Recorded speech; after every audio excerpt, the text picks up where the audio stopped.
Good morning. So, hey, I want to talk about a topic today that came up in a group that I'm in, which is for Christian parents, primarily Christian homeschooling parents. And just off the bat, any of the stuff that I'm sharing from that particular conversation, those individuals gave me explicit permission to share. But beyond that, it just got me started thinking. And so I want to talk this morning about another aspect of spiritual abuse, and that has to do with spiritual abuse in the ways that we parent. So I'm going to take a moment here and just share this video on my Facebook page and stuff because, because I need to do that. And if you are watching already, I would love it if you would go ahead and just share too, and that helps me out. So my what I want to share, not just share, I want to talk. Let's talk. I want you to give me your thoughts, and I'm going to be watching here on my laptop while I talk about this. So in this conversation that got my juices flowing this morning, there was the question about whether or not it is appropriate to, or even necessary, to choose what and how and what kinds of education we encourage our children to have, because of whether or not we should encourage our kids to get more advanced higher education. Or should we encourage our children to do like short-term training kind of things because they need to be out there in the world doing like gospel work? Different denominations, different stripes of conservative, evangelical Protestantism have different ways of approaching this and different things of calling it. So some of them are like doing missionary work or doing Bible worker kind of things or doing evangelism work. And I realize that not all Christian denominations actually say things or teach things about let me rephrase that. Not all Christian denominations place a really strong emphasis on like, hey, Jesus is coming soon. You need to stay out of the world out there. So I realize this is not relevant to everybody everywhere. But what I want is to talk to those of us who have experienced some of this and to those who where it is relevant. So I'm just sharing this in another group here. So hey, take a moment, share it too if you are there.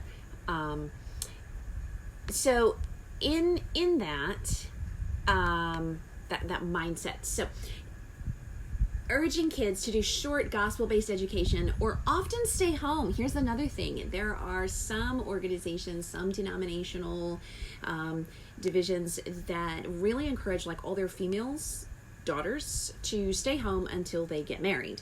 And then they just move from daddy's home to husband's home and they never got an education. So I want to kind of address that too. But really, it's just this whole question of how much do we balance out the dilemma between helping our kids realize that gospel work is a hugely important thing in our world versus go to college, get a degree, build a career. So first, I want to talk about and address some of the idea that they just where this is most common and why it's problematic. So it's most common among conservative, more fundamental kind of religious groups that have a strong bent toward control, coercion, and honestly, if I'm just really brutally honest, conspiracy theories.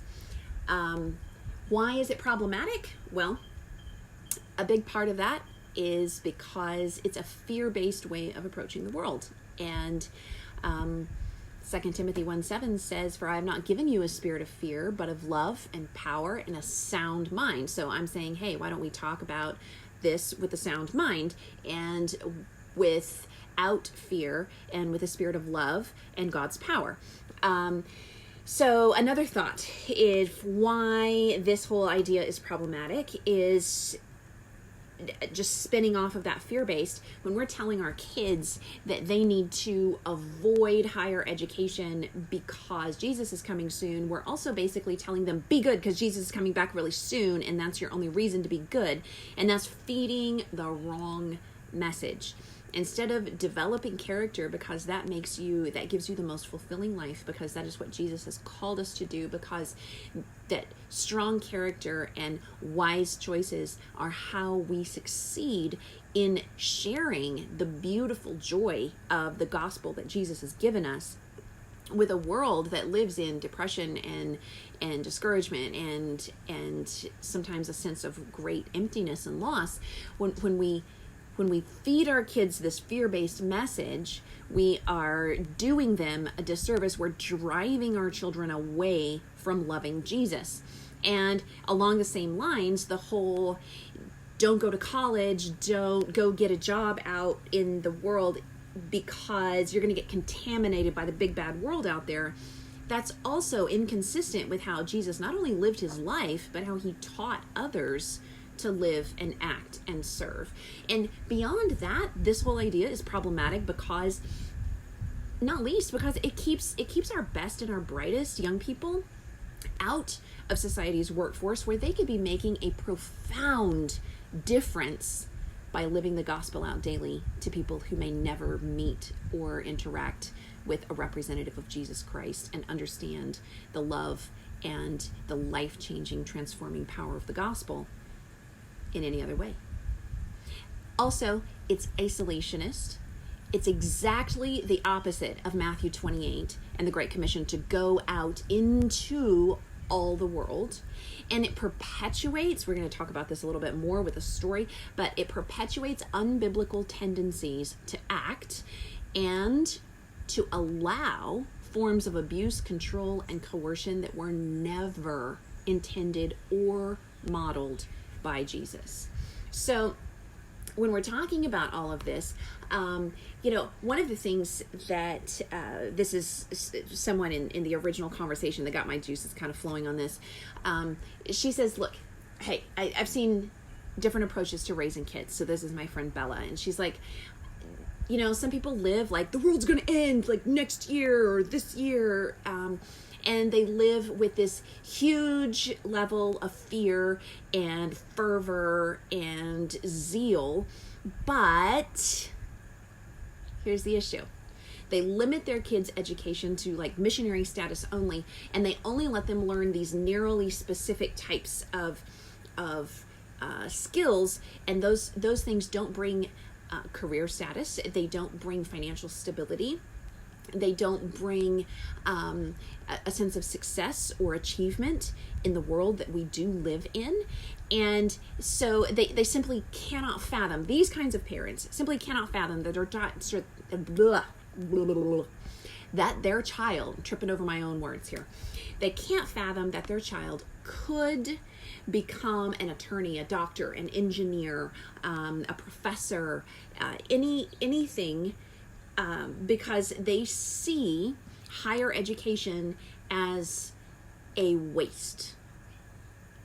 And that's at best. And at worst, as a total threat to spiritual closeness with Jesus Christ. Now, caveat. Is it possible for higher education to derail our children's connection to Jesus? Absolutely. Flip side, is it possible for us to teach our children every single aspect about Jesus and the gospel and for them to still choose to walk away?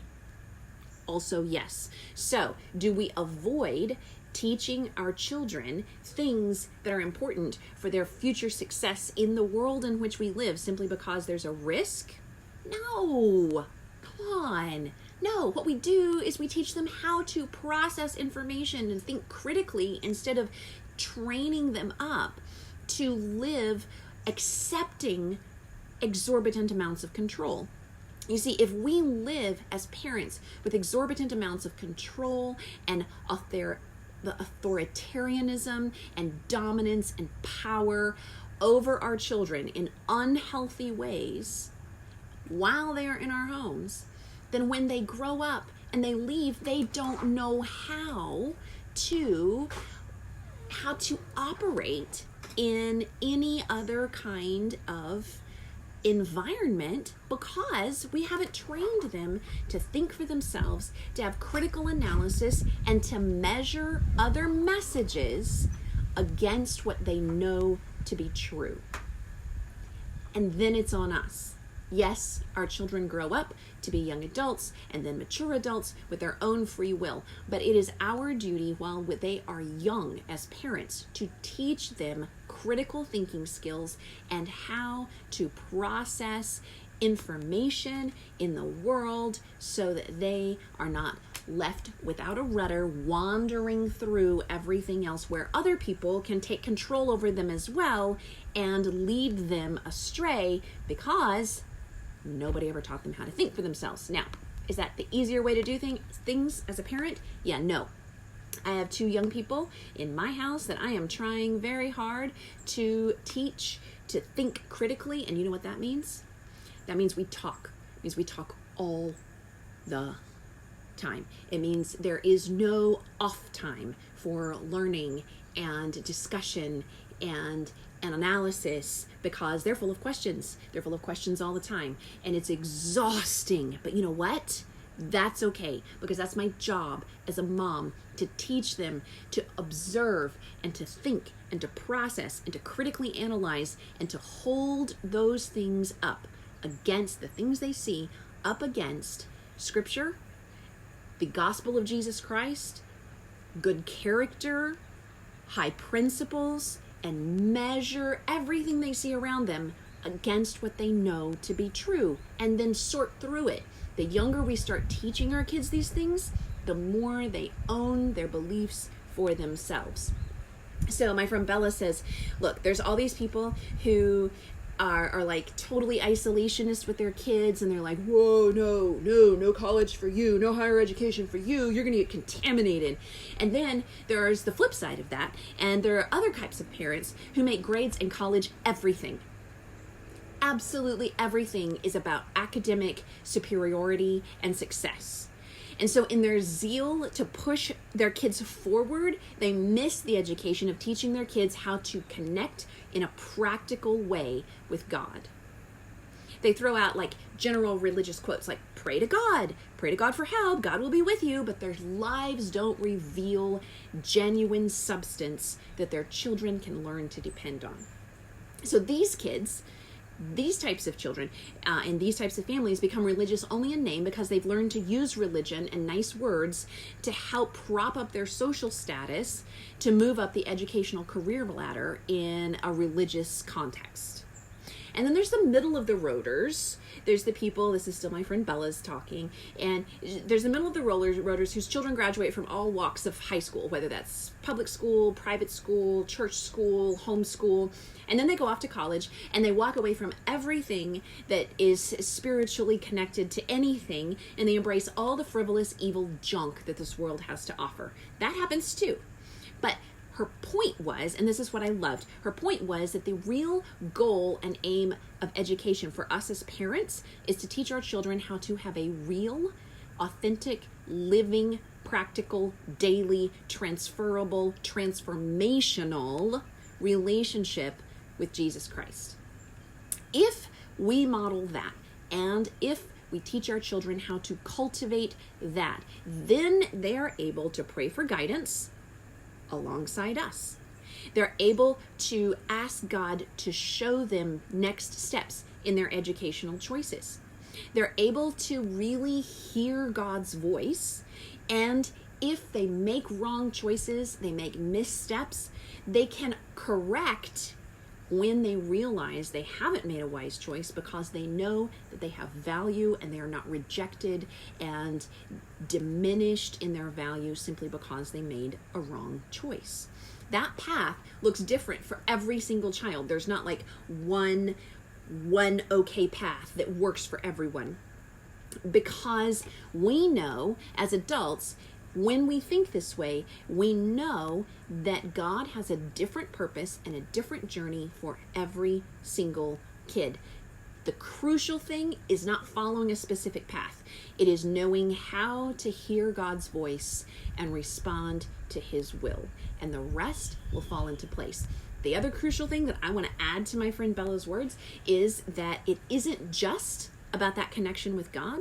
It is also about learning how to think critically and to act in every context, wherever we are, with empathy and compassion and awareness for living out Jesus and his love and his healing and his accountability in every life context.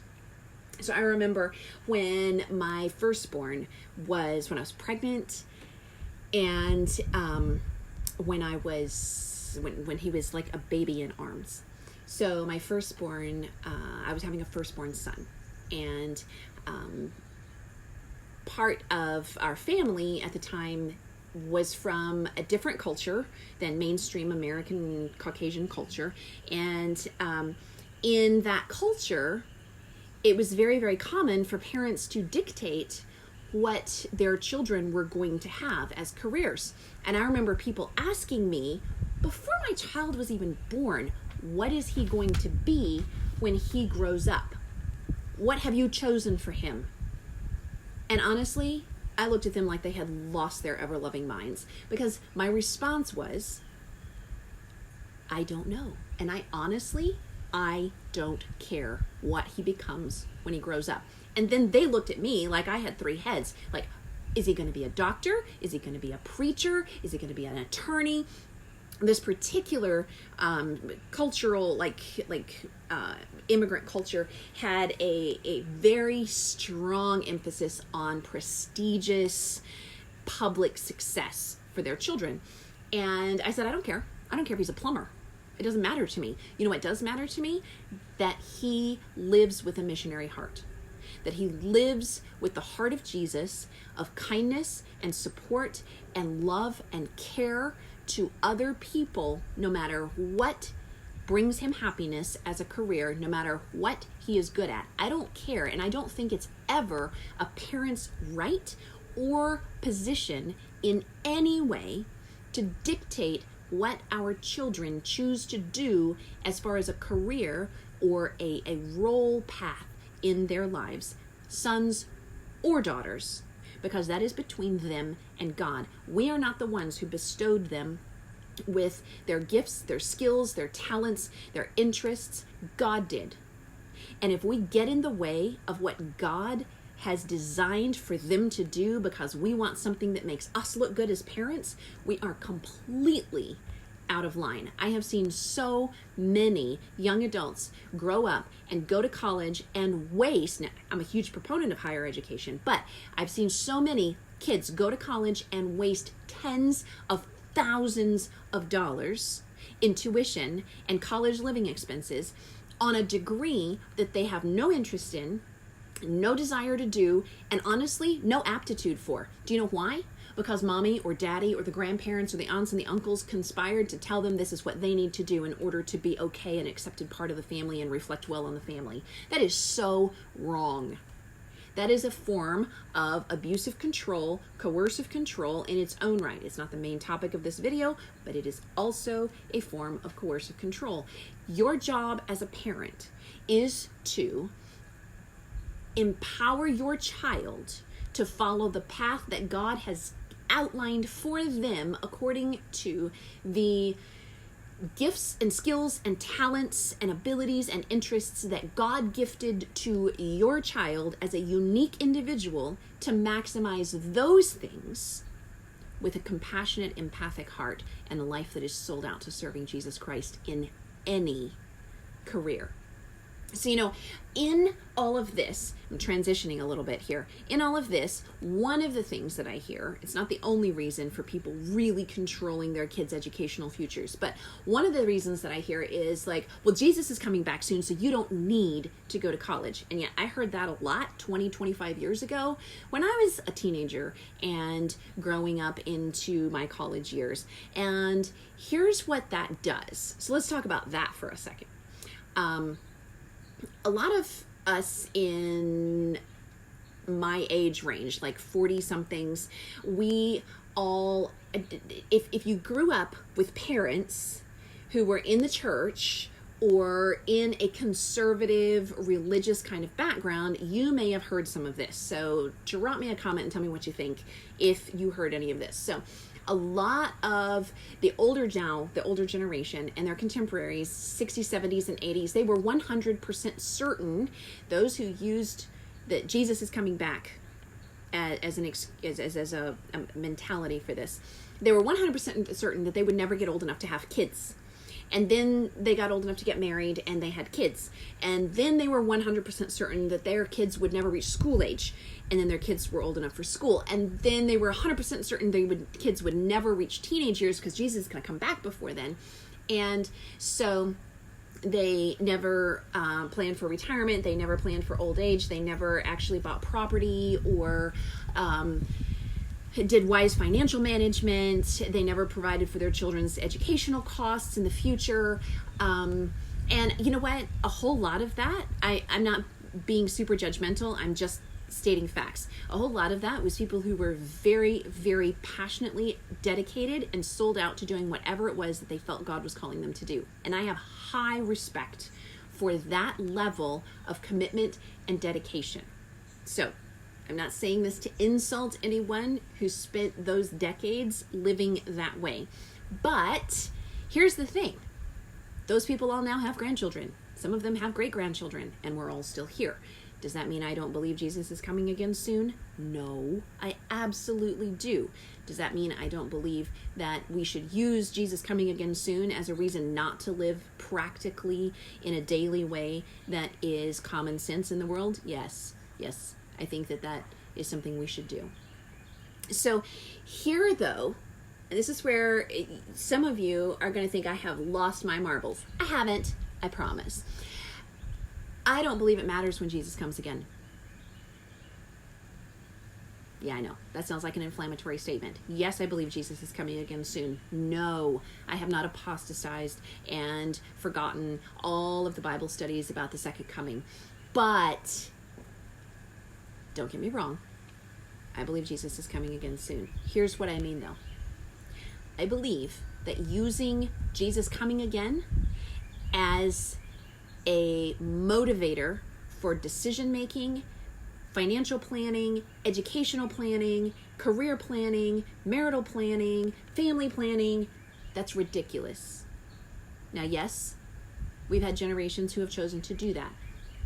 If that's what you did in the past, and now we are still here, and you're continuing to live forward, I'm not standing in judgment of your commitment and dedication to that in the past. I'm talking to the people who have the opportunity not to repeat that cycle right now.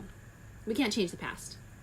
But if you are right now using the idea that Jesus is coming soon, so my kids shouldn't go to college, or if you are a young person who's saying, Jesus is coming soon, so you know what, I am going to not go and get an education that will allow me to provide well for myself. See, here's the flaw in that. Jesus is coming is instantaneous if you're in a car wreck today. So we could say, well, there's no point in ever getting an education for anything because we could just die right now. And then what happens when you live to 85 and you're still hoping someone else is generous enough to take care of your bills? That is not what the Bible is talking about. I believe that it doesn't matter when Jesus is coming back from the perspective that it isn't about when he's coming back in the clouds so much as it is about living daily in a way that we want to be ready to meet him regardless of how we're introduced. So here's some scripture for that before you all think I'm crazy and apostatized. Apostatized. Yeah, I totally just mispronounced that. Joshua 24:15 says, choose you this day whom you will serve. Now tell me, Joshua 24, that was thousands of years before the first coming of Jesus Christ. Was that because Jesus was coming soon? Nope. Do you know why it's important?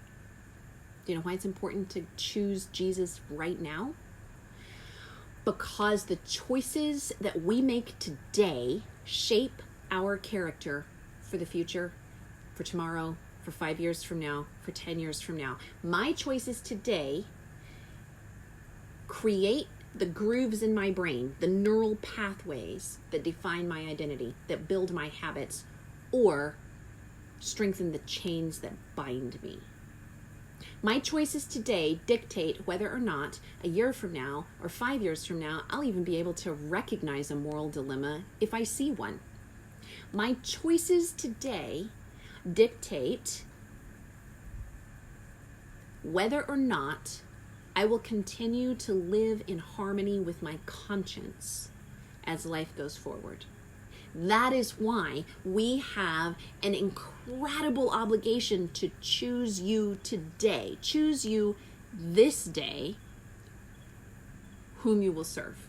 Because it is all about living in harmony with Jesus in a way that cultivates our daily surrender and daily character growth. So, one of my favorite authors, loosely quoted, says, we should live like Jesus is coming today and plan as though he may not return until we're old age or dead. So what does that mean to me? That means we focus on the strength of character for today, but we also choose to be wise and plan and prepare and follow the biblical mandate to leave an inheritance for our children. Proverbs 13:22. I actually have that open right here. Proverbs 13:22 says, a good man leaves an inheritance to his children's children. The point is that we are supposed to live wisely and not just provide, just take care of today. Now, are we supposed to worry about the future? No. Jesus was very clear. Do not worry about the future because God will provide for you what you need today. The lilies don't worry, the sparrows don't worry, all of those kind of things. But worrying and planning and providing responsibly are not to be conflated here. Those are not the same things. Now here's another great verse about this, and that is Luke 19:13. This is the parable where the rich man calls his servants and gives them money, and he says, make use of it until I come back.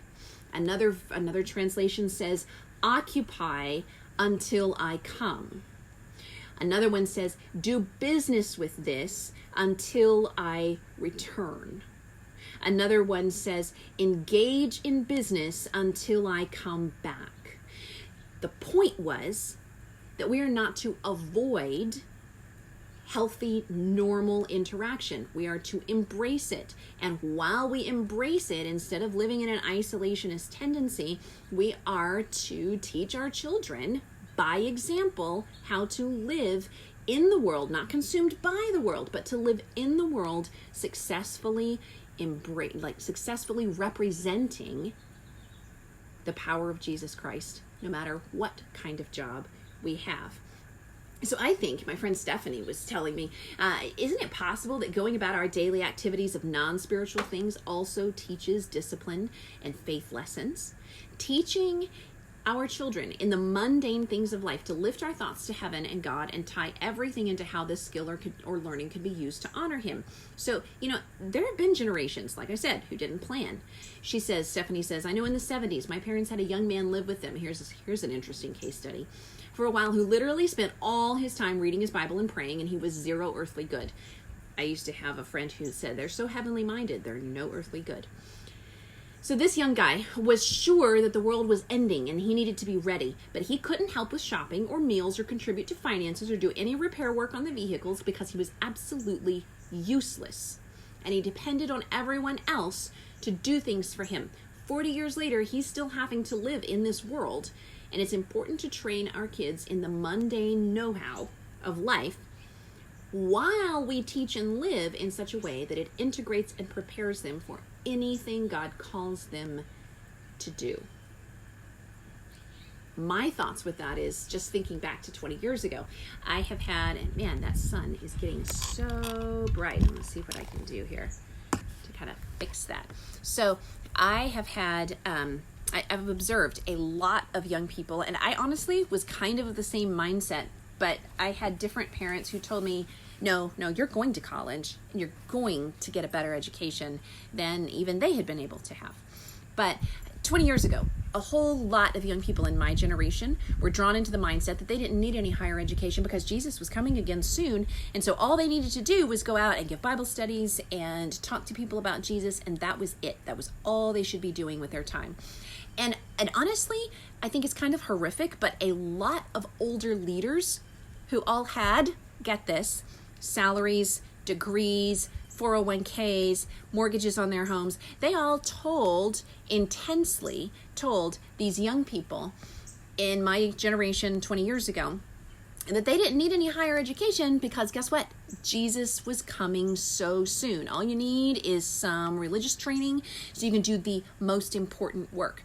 So these young people spent their 20s avoiding higher education and doing the early 20-something thing of living dependent on the generosity and the hospitality of others who were able to extend those resources precisely because they had invested in higher education and developed contributory careers that allowed them to have solid, stable incomes and financial success so that they could provide for other young people who weren't getting that information and success and careers for themselves. But here's the kicker. Eventually, every single one of those young people went down one of two paths. Either they got bitter and disillusioned and they left their faith, and they were angry against God, and they decided to go and follow a completely different path. Or they realized that without more education and more practical trade skills, because, hey, college is not for everyone, but without viable skills, they could not support a family. So as they moved toward the ends of their 20s and into their 30s, they realized their abilities to support and provide, male or female, were severely limiting their opportunities to marry, have children, develop a family, and actually move onward at an age-appropriate pace with the rest of life. They also began to realize that it wasn't going to be socially acceptable for them to live off of other people's financial generosity and hospitality, like renting a room in somebody's basement and living on a stipend as an evangelistic Bible worker or whatever for the rest of their lives. They weren't going to be able to sustain that, living off of other people's generosity on those tiny, tiny wages without any health care and still get married, have pregnancies, get prenatal care, take care of small children, and so on and so forth. So, what happened? Well, those who didn't leave, most of them have ended up going back to school, guess what? While married or with small children in their 30s and even their 40s, because they realized that all the stuff that they skipped when they were young, single, footloose, fancy-free, totally flexible and independent, now they have to go do all of those things in order to be able to actually provide responsibly for spouses and families. Now, another one of my friends says the same thing happened in her country. She's not from the United States. And she says the consequences were so devastating that most had to put aside any form of gospel work in order to be able to feed their families doing odd jobs.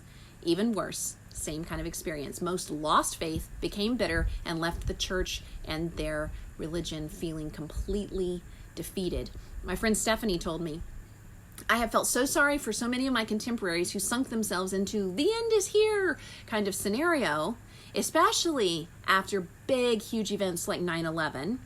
And everything they were told like misplaced prophecy kind of things, where they were like, oh, everything's going to happen, the end of the world is coming, and then they put aside their career training in order to live with church members, rent a room somewhere, live in somebody's generosity, and do what they considered to be gospel work. And then they realized that the years kept going on, and there was a life to live, a family to support, and they had to start from scratch, figuring out how to survive in the real world in their mature adult years. This is not doing our kids any favors. It's not doing the next generation any favors. Another friend of mine says, case in point, herself. Instead of getting a high school diploma, she was told she should just get a GED, and that meant she missed out on any scholarships to go to college.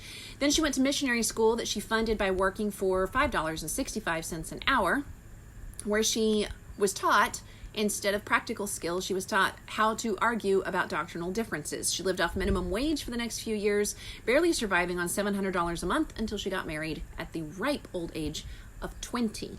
Her husband was extremely abusive, and she had been told that getting ready for Jesus coming and like living way out in the country was the most important thing ever. And so she just shut up and submitted because she was told that was her place.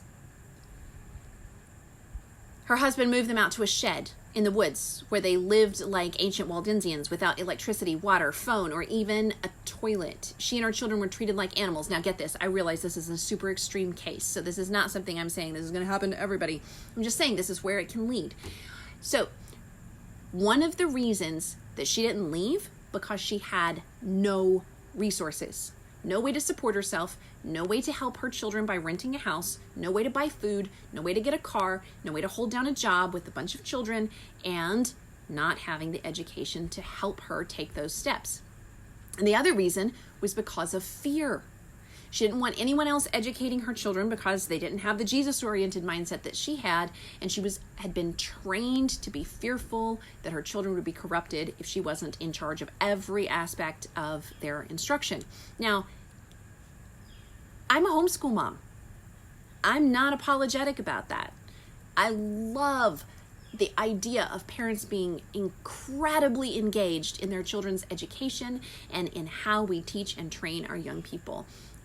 I think in today's world, our children need intense amounts of parental engagement. I think that was the original plan that God had in mind, was for parents to be heavily and intensely involved. But that is not what I'm talking about here. Now, my friend says she's been fighting to divorce her abusive husband for 4 years while working hard to put herself through school to get a better job, besides cleaning 60 toilets a week in order to put food in the mouths of her 4 children. Does it sound extreme, she says? Yes. Yes, it is. If she had been encouraged to go to school and get a decent job, 13 years of submitting to domestic violence would not have continued, because she would have had other options other than homelessness and now a job emptying trash cans and scrubbing poop. Now, is she ashamed of doing those jobs? No. She's just saying that she could have been better equipped to take care of her children and not live trapped in domestic violence under the guise of spiritual control if she had been given better options. I hear these kinds of stories from young women and mature women all the time. The fact that they were not allowed or encouraged to get enough education to have viable ways to support themselves means that they were left trapped and helpless when the people, the men, the husbands who had vowed to protect and provide for them did not follow through in godly ways on those vows. Here's what I believe. I believe that God needs dedicated missionary workers in every line of employment. Doctors, dentists, lawyers, plumbers, electricians, teachers, repairmen, telemarketers, entrepreneurs. I don't care what job God has given you to do it with all your might for His glory.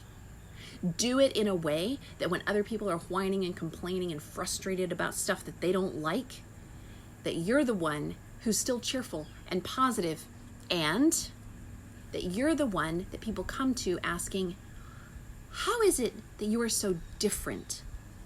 And then you can say, well, let me tell you. Now, another friend of mine is saying she always encourages women with the idea of Proverbs 31. Well, you know what?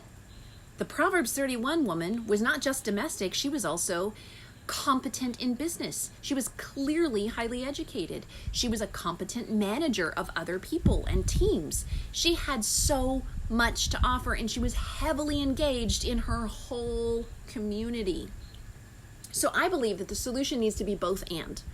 We both teach our children how to think critically and how to recognize truth and measure that against what Jesus Christ has taught us and what the Bible has to say. And we encourage them to get education, higher education, along the lines of what they are good at, gifted in, interested in, skilled at, and how their minds work. Does that mean college for everyone? Of course not. You know what? There are a lot of needs in trade schools and practical things. Not all of our kids are wired to have the same kinds of giftings. We need to be engaged enough with them to be able to see and explore and encourage the special, unique things God has given them. We need to teach our kids to both understand what they believe and recognize and refute false beliefs. We need to teach our kids to do this both with empathy and compassion as well as effectiveness, not just debate skills without any people skills. I have really strong opinions, in case nobody picked up on that, on not living in fear-based theology and not teaching our children to be afraid of the world that we live in. Now, do we teach them to respect fear and danger? Absolutely. Do we teach them not to just blindly trust people? Oh yeah, even spiritual people, even religious people, even people who have a lot to say about the Bible. But quite often, the way that we have traditionally gone about teaching our kids is done with a coercive stance that's rooted in fear, conspiracy, and shame. And none of this is aligned with the character of God and his approach to loving us. So I believe that our parental duty before God is to prepare our kids for meaningful contribution in the world around us with healing and compassion of Jesus Christ to anyone that they meet, regardless of whether they live to old age, regardless of whether they die young, regardless of whether they are called to be a full-time missionary or a full-time career person or a full-time stay-at-home parent, regardless of any of that. We equip them for success on all fronts. So, to answer the original question, is preventing your children from higher education a form of spiritual abuse? My answer in summary would be, if you are encouraging or actively preventing your kids from pursuing education that will make them productive, healthy, happy citizens who can support and provide for themselves instead of living off of the generosity of other people who got in higher education, and if you are twisting scripture to get them to do this, then yes, I believe that that falls under the umbrella of what would be considered spiritual abuse. And that's not the only form of abuse that would be involved with that, because you're also causing them future financial harm. You're also causing them future financial and not financial, social difficulty, and so many other types of things, as well as making them susceptible to allowing other people to take power and control over them instead of them living according to their own conscience and empowered to follow what God is telling them in their own mind. But I don't believe any of us have to be captive to that. We can empower our young people, our children, our college students to do what is best for them according to the gifts and skills God has given them. So, those are my thoughts. Long-winded perhaps, but it's a heavy topic. I might chop this video into a few separate ones. You can look for it later on YouTube, probably put it on Instagram TV station, my Instagram TV feed. But I want to know your thoughts. And if you were blessed by this, or if you were blessed by some piece of it, would you share it? would you tag me in it if you share it, so that if there's a great conversation that ensues that's educational and informative, that I can participate and learn from that and join in. I would love to hear what you think. Drop me a comment, send me a message, and have a really great week.